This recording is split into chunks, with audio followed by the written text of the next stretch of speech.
Hello everyone, welcome to IR Insights. Today we have a very special guest with us. He is none other than Dr. Karthikeyan Dhamodharan. He is the Director of Vascular and Interventional Radiology at Mayotte Hospitals, and is also the current President of Indian Society of Vascular and Interventional Radiology, Tamil Nadu and Pondicherry chapter. So today I'm at Mayotte Hospitals talking to Dr. Karthikeyan Dhamodharan about genicular artery embolization. What is it all about? You'll know in a minute. Okay, hi Dr. Karthik. Hi Deepa, yes. How are you today? I'm fine. How are you? I'm good. I'm very good. Thank you. Great. So, I know, most people are actually, awaiting to hear about genicular artery embolization. But before we actually dive into the actual topic, which is the area of interest for a lot of people today, I just wanted to know a little bit about your journey. How did you end up in IR? How did you end up becoming an interventional radiologist? Oh, okay, sure. Thanks for the question anyway. So, I did my MBBS training in Madras Medical College. And after my training, I went to the UK to do my post-graduation training. So, I did internal medicine first, but I wanted to do a specialty where you're hands-on doing things, right? Oh. So, from medicine, you can't jump to surgery. So, I moved to radiology with the full idea that I was going to do intervention, because there you have an exposure from the medical side to see interventional radiology happening, not like in India. So, we had that exposure. I was fortunate enough to be in a hospital where we had exposure to interventional radiology as a medical postgraduate. Then I switched to radiology, and then from then on, I moved to interventional radiology. So that's how we ended up in interventional radiology, because as radiology, we report scans. So, but I'm not a person who can sit down and report. I like patient contact and hands-on. I'm sure. So that's how it pulled me towards IR. Yes. Yeah. It was very nice. I mean, I think each one of us, we have our own little stories to add on. What was your journey like as an IR? I know you've come to India. How many years has it been? Nearly 4 years now. Yes. 4 years now. And I think you established your own mansion here and and doing extremely well. And I think it's a commendable job to be doing so well in such a short span.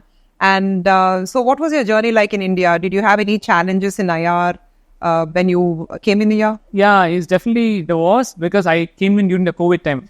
And which sort of worked to my favor, because it was quiet. It gave me time for me to get into the system, know the system, how it works. Because anywhere you move, any part of the world, every place has got its own quirks and different ways of practices. And even though the general practice is the same, you have their own particular thing. So that gave me time to get used to the system. And luckily, I had guidance from my colleagues who have already moved to India. So they've been through the same process, of course, like you and Satish and a lot of other people. So they helped me a lot by telling me, how do you go about the system and all this? Yeah. That gave me the time to get to grips of the Indian system. So luckily, it's been so far a good journey, yes. Yeah. No, very nice, actually.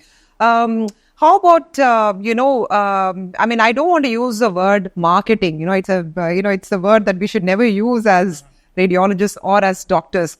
But to reach out to people, to bring about the patient awareness about a lot of topics. What have you been doing? How did you reach out to the patients? I know you probably get referrals from the doctors as well.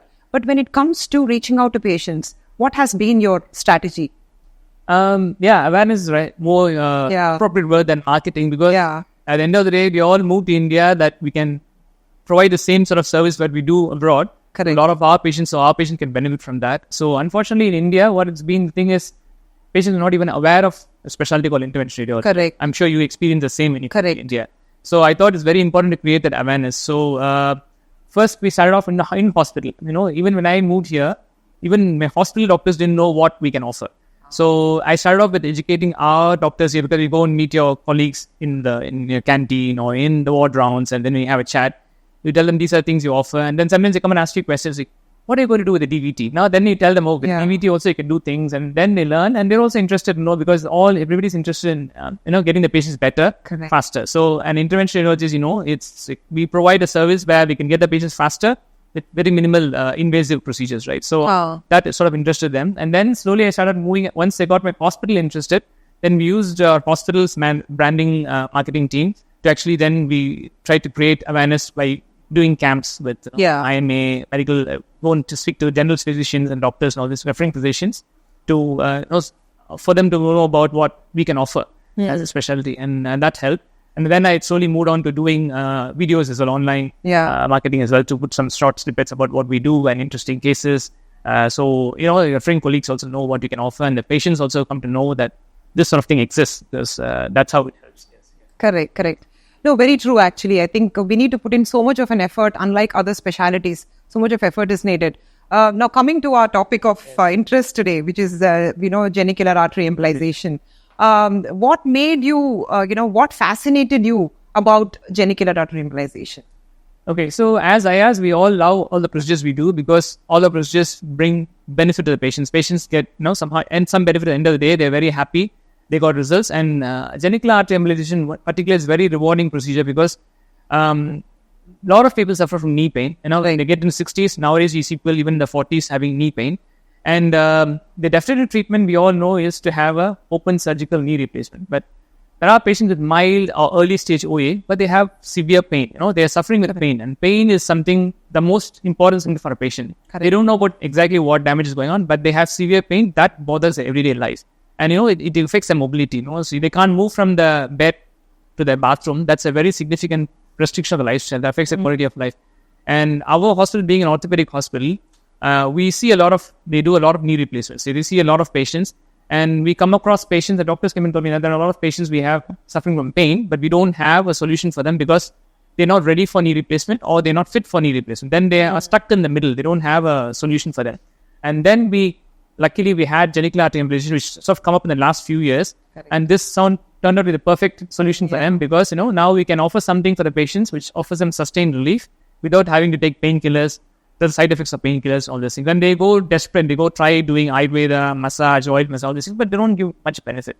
So this seems to be giving a very good benefit to patients, and patients are very happy that they can get their mobility back. Yeah. And then, of course, knee replacement is the definite treatment, but there are a lot of in-betweeners who can't have knee replacement or they're not ready for replacement. So those patients really benefit from this procedure. Okay. And of course, when you can help them get better, the pain is better, they are much more happier. Right. Okay. And when it comes to GAE, just for discussion's sake, I'll just call it GAE because we keep talking genicular artery embolization. By now, our viewers should also know. Exactly. They should also know what we're talking about. Exactly. So here we go. So we are talking about GAE. So GAE stands for genicular artery embolization, so which basically is embolizing your knee arteries. And Dr. Karthik is going to enlighten us more about this particular topic. So when it comes to GAE, did you have any roadblocks when you offered this particular procedure? I'm sure all of us have that resistance, within the hospital and, within the community as well. People can raise their eyebrows and they say, how does this work, etc. So did people raise their brows or did you have any roadblocks when you actually had to start this procedure? Yeah, definitely. Any new procedure which starts out, anything starts out new, there's always people who are self-doubters or doubters because from the two ends of opposition, one from the doctors itself, because ours being an orthopedic hospital, I don't know how my hospital will take it if I'm going to offer a procedure competing to what they offer. Absolutely, yeah. But then it turned out that, as I said, they have patients, a big group of patients they can operate. But they had a bigger group of patients they can't operate because they are not fit for surgery because they're very old, they have medical problems, so they can't operate. So these people are stuck with pain. Or the other end of the spectrum is very young patients with knee arthritis changes and they have severe pain. And when they're young, they want to go about their active lifestyle, they're working mothers, working parents, whatever they are. So they can't do their normal life. But for them, knee replacement is not an option because your replaced knee only lasts for 10, 15 years. Your prosthetic knee. The artificial knee they put in can last only for 10 to 15 years. Say if they are 40, you do it now. 55 or 60, you're looking at a revision THR, which is even more complicated and painful. So the doctors, even the orthopedicians tell them can wait for a bit longer. They try to push them until their 60s. But until then, the 10, 15 years, they're struggling with pain. Right. Then I found out that there's huge gap of patients who we can treat because they are usually tend to the pain management physicians or to the rheumatologists for them just for pain management. So correct. That's the perfect group of patients we can treat. So then I found that we are actually complementing them rather than competing with them, which have worked in our favor because I had to talk to my orthopedic surgeon quite a few times over a year period to tell them what this was, just slowly warm them up to that idea. Yeah. And then one fine day we had a patient, very, very young patient, she's 41. And she had degenerative changes in her knee joint because she had a knee accident and damaged her knee a few years ago. Wow. So because of that, she developed arthritis. And she was wheelchair bound. She was 41. She had a special child and who needed attention. But she was wheelchair bound and her husband was taking care of her and the child. And this patient actually came asking for a knee replacement. Now, surgeon said, no, you're too young for a replacement. Wow. And then he said, why not you try GAE? Usually these sort of the extreme end of spectrum you get. I know. Yeah. So, but that worked out in our favor. It was a challenging case. But luckily, after the procedure, pain significantly reduced. And with a bit of physio and everything, she was, within a couple of weeks, she was actually on her feet walking for the first time after 5 years. That was a big change for her. And that opened the idea for the orthopedicians that like, okay, this procedure works and can help the patients. Very nice. Now, this patient will come back for knee replacement to them. So they know that. Yeah. So it's not a patient lost for them. So it's still their patient. And that patient is under follow-up with us. So eventually she will require a knee replacement. So we actually complementing them. That's the opposition from the physician side. From the patient side as well, it's a very new procedure. They'll come and talk to you about the procedure, Dr. Embolization, how it works and all this thing. Then they will go around asking their own doctors. And the doctors say, no, these don't work because we never heard about this. So then the patient will come back and say, my doctor says this doesn't work. Are you sure it's going to work? So you have a resistance from the patient side because they're very anxious. They're going through a procedure and they don't know whether it's going to work or not. Then we have to reassure them, saying, look, there is a lot of data from all around the world that it works and it's worked for most people. Of course, it doesn't work for everybody, but most people get relief. And that's how, and then we started doing the procedure. And once you start doing the procedures, you build a few number of patients and they start referring other patients and all this. So it was a journey, as you say, a bit of a roadblock, but eventually it did work out because you just keep persistently working at it. I was talking to the surgeon, I said, for nearly a year before I got my first case. So even for the people who are looking at this, so even an interventional radiologist, you should go and talk to your orthopedician, tell them this is not competing with you. We are not alternative for surgery. We are only offering a procedure complementary until they reach the stage they need surgery. Yes, surgery. I even tell the patient, I see that if you want permanent view, go and have a surgery. If you don't want surgery, then I can do something. You can take your pain. So yes, I mean, at least I have noticed it in my practice that sometimes patients actually they say, how long is it going to work? And if you say it only works for 2 years. Did you have any resistance from patients if it's just going to work for 2 years or 3 years? I don't want to have this procedure. Did you have definitely, that? Definitely, yes. How do you convince that group of patients? Yeah, well, we have two groups of patients. One group of patients is very desperate for any sort of pain relief because they've been struggling with knee pain, but they don't have any permanent solution or even a temporary solution like what we offer. They are already bought in because they already know they're struggling with pain, like their old age. They just want to do their normal life. They want to walk to the bathroom, come back. They want to walk to the dinner table, come back. And they don't have any option because there's no option for them because they are not fit for surgery. Then they are easy to convince because you say in 2 years, they say I'm 80. 2 years is good time for me. That's enough for me. So there will be a group which they say when they're cost conscious, they'll say, I spend this much money and I only get 2 years of relief. And I tell them, look, you don't have any other option. You can take painkillers, but you only can take so many painkillers and you can, irritation of your stomach, your kidney problems, liver problems can happen with anti-inflammatories, we all know. So side effects are there. And the knee joint injections, then there is steroid injections, but a steroid injection actually worsens your knee joint. You have repeated injections, your cartilage gets worn out even faster. So you're actually doing a misfavor to your joint actually. So I tell them that and then tell them, look, this is an option which gives you 2 to 3 years of relief. But if you can do all the physiotherapy exercise and reduce your weight and all these things, you make it longer relief. Yes, correct. Yeah, we do tell them upfront. But of course, there'll be this few patients who will not be happy with that. But majority of them tend to buy the idea. Yeah. And what's your selection like? And when a patient comes with a knee pain, what is your approach? Who do you choose for GAE? What is your selection criteria? Yeah. So the ideal patients suited are ideally young patients, like in their 40s and 50s. They have mild to moderate OA, like not grade 4, mild to moderate OA, but their pain symptoms are out of proportion to what their radiological X-ray shows. X-ray shows mild changes, that's early OA, but they have severe pain and they can't do their normal activity. They can't drop the kid in school or go for a walk with a child and all these things. That sort of patients are ideally suited.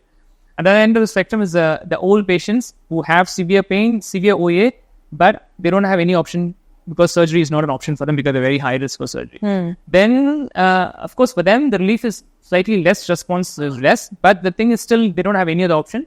You still offer GAE for them.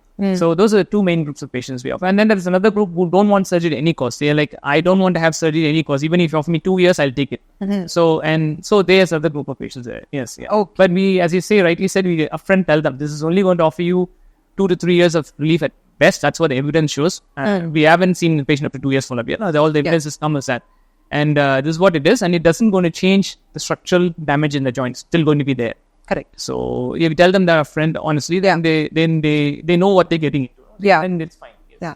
And how do you work up, these patients? They usually come with a chest, with a knee X-ray, because that will show the OA changes. Are you okay with just the knee X-ray, or would you recommend MRI or anything for these patients? That's a good question. If they are like in the 60s and 70s and they have no osteoarthritis in X-ray, and the symptoms fit with that quite prolonged period of pain and recently worse, and then it's fine. I don't ask for MRI, But the young patients, quite out of proportion. They have like pain for last 6 months or 4 months.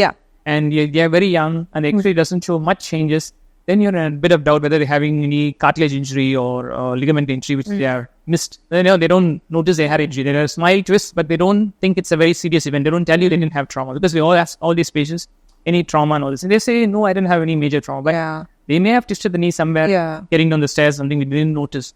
So in those patients, we get MRI just to make sure it's not any ligament cartilage injury, which may be causing the pain. Right. Yeah, because they may not benefit. Yes. What if they have a combination of OA and then a ligament injury as well? What do you offer in those cases? In those cases, you can offer GA. We can offer GA. If they have severe pain, you can offer GA. I will get them to see the knee surgeon as well. And if they can have anything arthroscopic, they can offer. And we will send, because we have a big orthopedic unit here, we'll send downstairs for them to see as well. Then make a joint decision. Hoping that they come back to you. No, whatever is best for the patient. The patient can have a ligament repair and that can fix the pain, it's fine. But if they have OA, then the doctor will tell them, I can fix your ligament, but your pain is going to persist. Then they come back to you. Okay.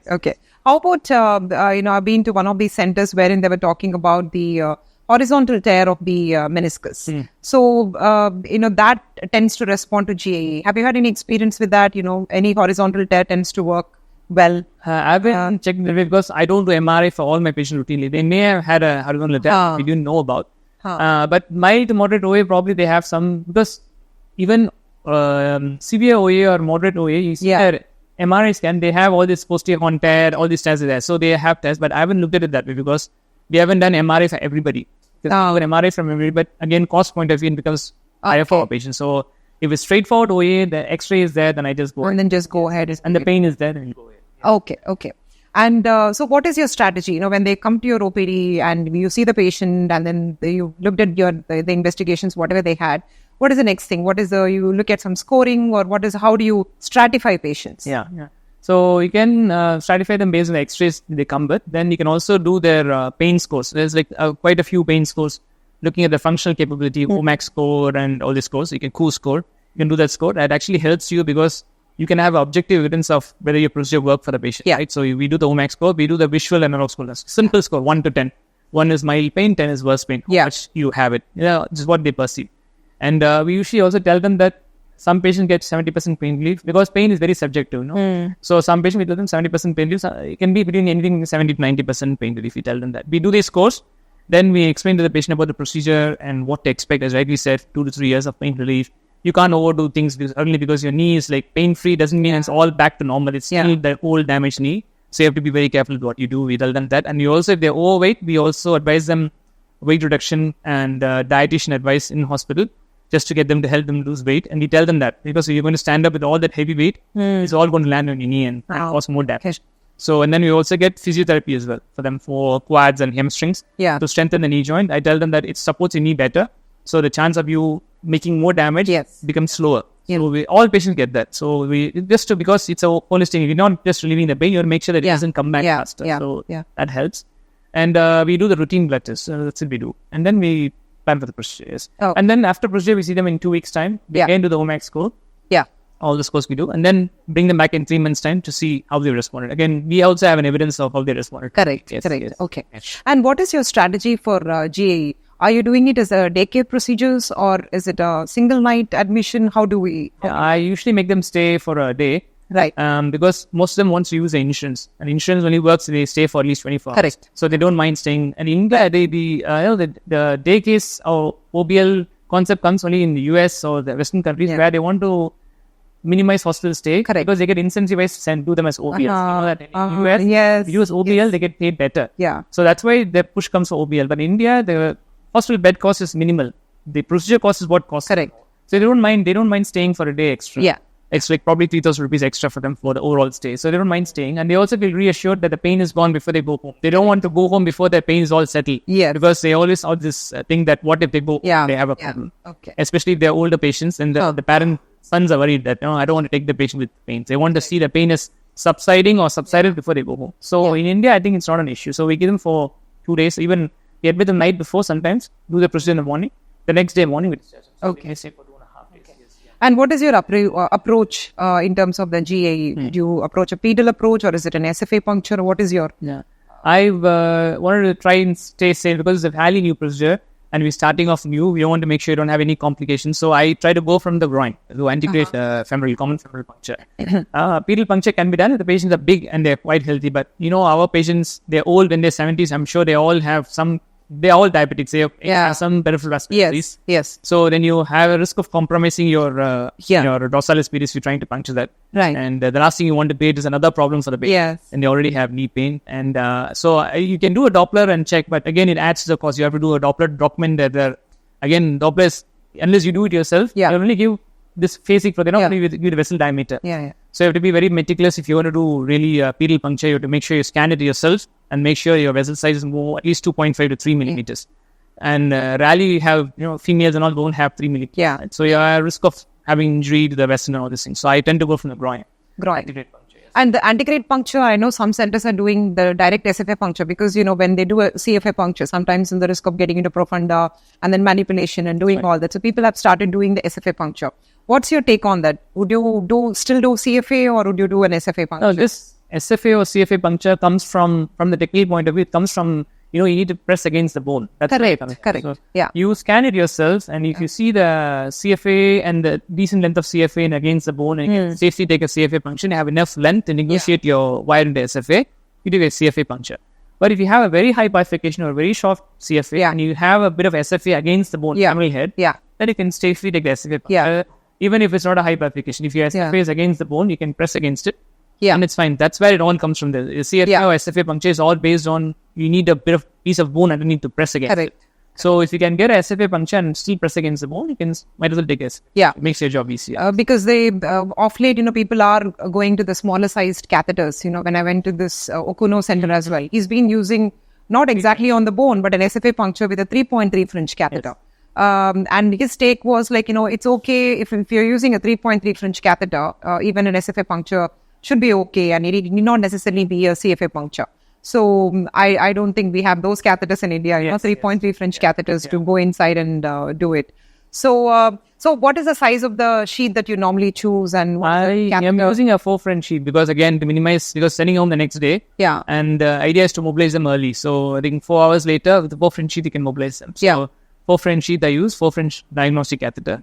And then micro. Is there any particular choice of the diagnostic catheter? I'm using a 4 French Judkins right catheter. It's like a Cobra. The primary curve is very short. So it helps you to hook in those vessels because they're all these tiny vessels. Correct, And so you just have to park it close to the vessel ostium and then you try to use your micro catheter to probe into that. So and in terms of the micro catheter, so... anything less than 2 French. So because these vessels are very, very small. Sometimes even then I find that the superior medial genicular can be the smallest of all.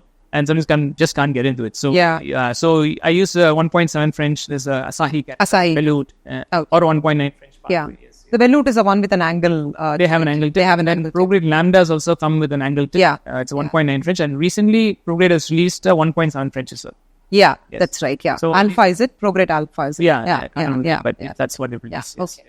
So for the sake of those who are watching, I'm sure you're listening to Dr. Karthik. So the tools that he uses is a 4 French sheath. He uses Judkins catheter is the main catheter, and then the micro catheter is a 1.7 French, and he uses the Asahi catheter. So that's a requirement. That's a hardware that you require. So make sure your hardware is ready, which is very, very important. Because I think if you have your hardware correct, I think it makes a huge difference, and that's where people struggle to get in. So in terms of the embolization, I know there are so many vessels and people get scared looking at the knee. There are so many arteries. So how many arteries do you normally embolize? Do you just go by the blush? I mean, I'm sure every patient is different. How do you decide on how many arteries to embolize? Okay, that's a good question. So the studies have said that they actually try and clinically examine the patient. If it's only medial side, they will try to only go for the side where you go by guided with the MRI. They do an MRI scan, they can see the synovitis, then they go by that.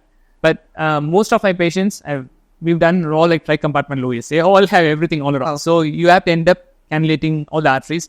And that's also they all have collateral networks as well. Sometimes you embolize one, they may feed from the other side because the collateral, IRB has the backdoor. It's not always very about. And this is exactly what the case here, because you embolize from one side, they may have backdoor feeding from the other side. Other collateral may fill it. So I usually go by the blush.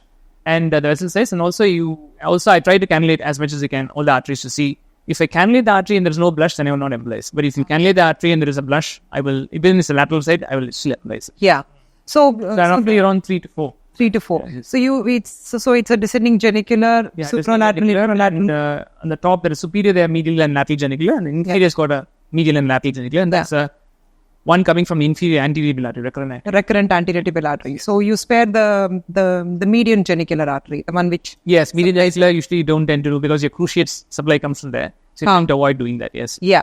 So pretty much it's and also the literature also talks about the skin discoloration and not about necrosis, but at least the skin problems. Skin patch, So did you have any issues, or do you take any precautions in terms of protecting the skin when you're actually getting into the descending genicular? Yes, definitely, because you have to realize that these genicular arteries don't just supply the joint; they supply the muscles, the tendons, the nerves around the joint, and also the skin, obviously. So you have to be very careful that you don't go very aggressive with the embolization. You have to go very gentle, put very small aliquots like 0.2, 0.3 ml at a time. Don't get very aggressive, and then you push every time and you check again, because you're only trying to prune off this blush. Correct. And keep the main artery flowing. You don't have slow flow like fibroids. Absolutely. You want to just get the flow normal, but the blush is pruned off. That's all you want.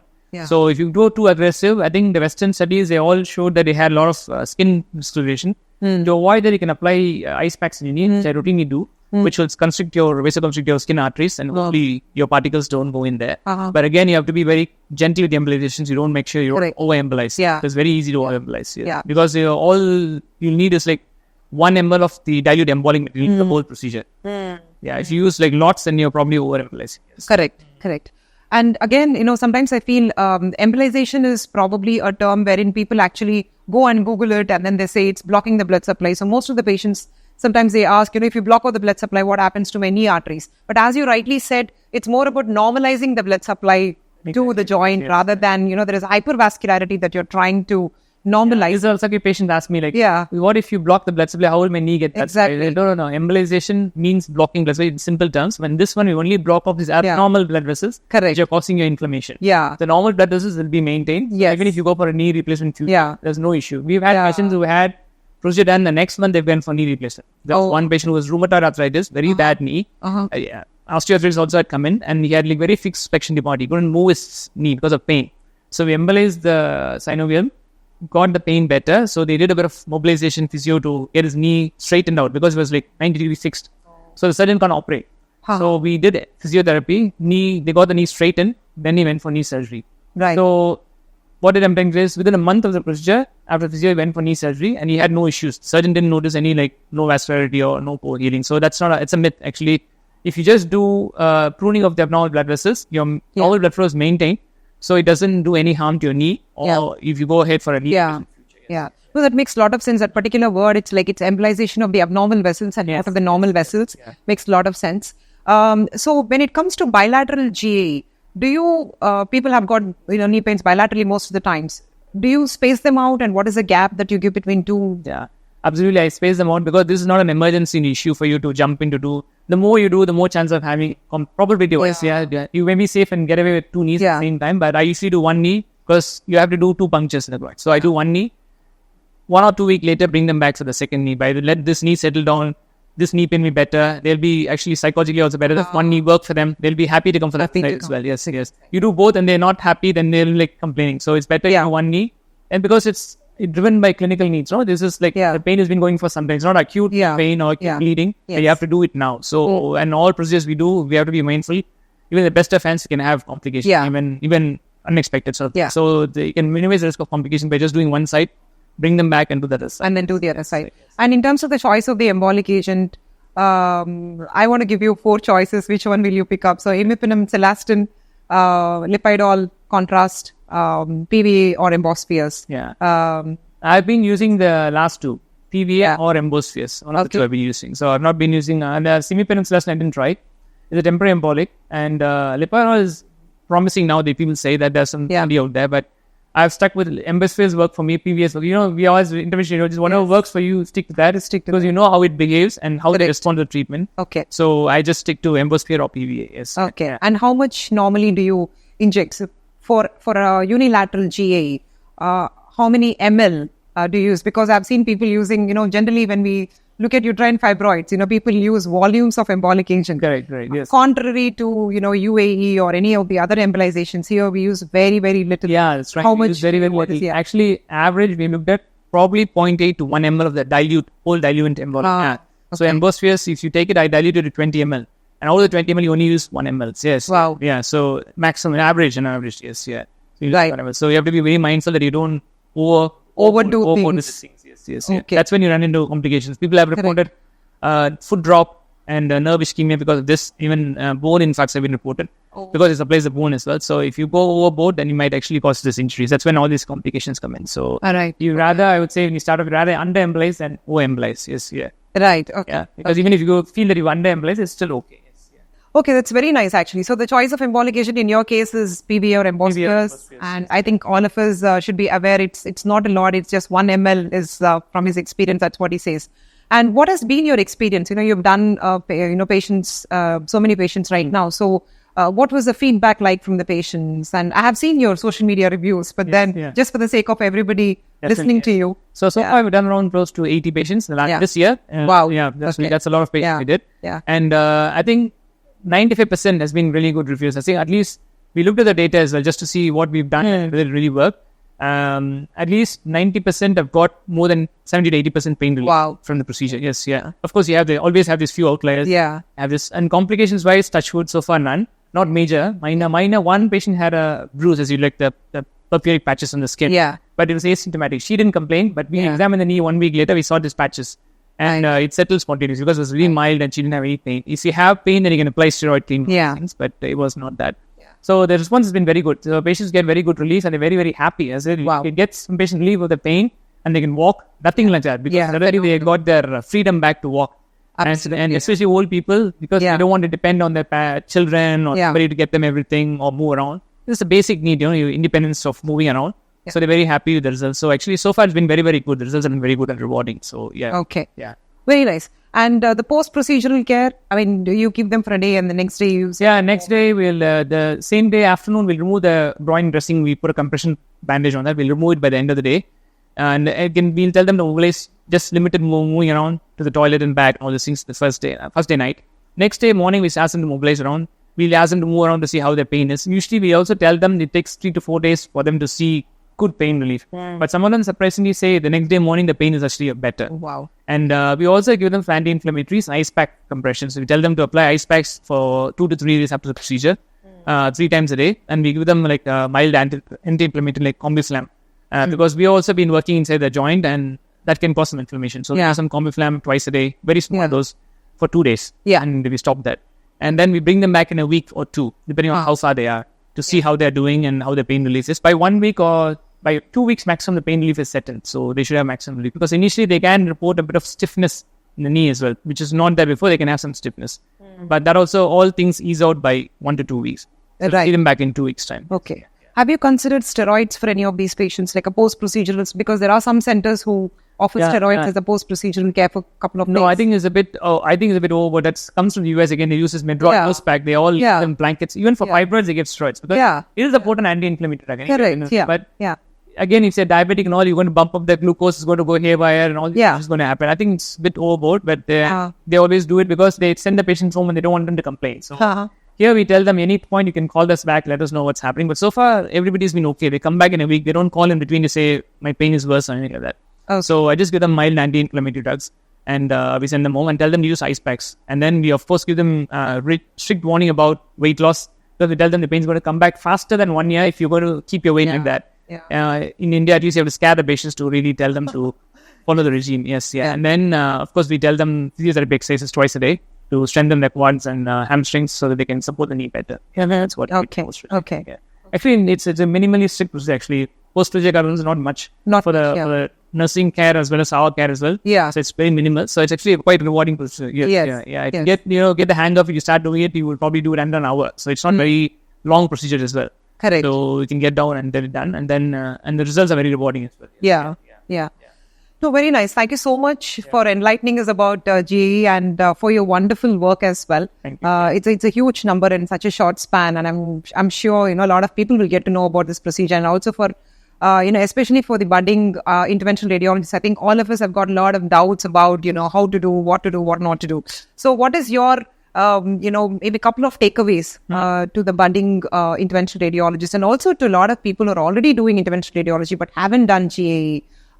What are the things that we should be mindful of? What should we do? What should we not do? Okay. For when you're going to start off doing a new procedure, first read up all the evidence and the anatomy of it, because it's all about anatomy. Radiology is all about anatomy. So you need to know all the vessels and how to identify them when you do the procedures, because there are quite a few variants as well. As you go along, you will be able to identify them. But when you start off, it's always difficult. We had the same problems when we started off. We take it slow. You read your anatomy up well. And clinical examination is very important to make sure they really have osteoarthritic pain and not other sort of pain and all that. Because right now the indication is only for osteoarthritis.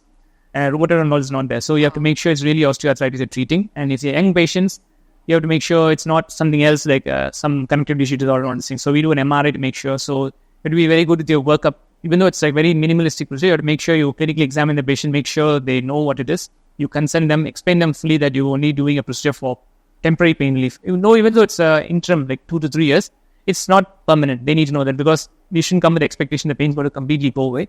Yeah. And they need to know what they're exactly getting into. So you set the expectations right.